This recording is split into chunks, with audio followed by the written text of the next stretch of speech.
நீங்க பார்க்கக்கூடிய பைரவர் ஒரு சித்தர். நம்ப முடியுதா? சித்தருக்குண்டான அத்தனை அம்சமும் இவர்கிட்ட இருக்கும்.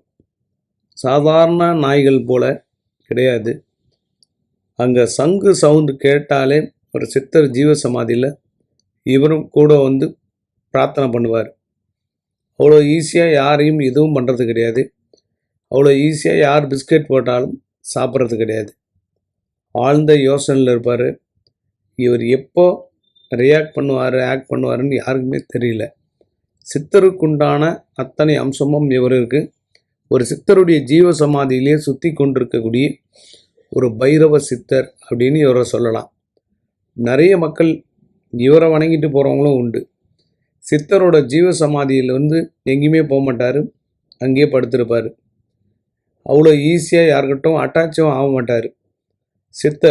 சித்தர்களுக்கு உண்டான அத்தனை அட்மாஸ்பியரும் இவர்கிட்ட பார்க்கலாம்.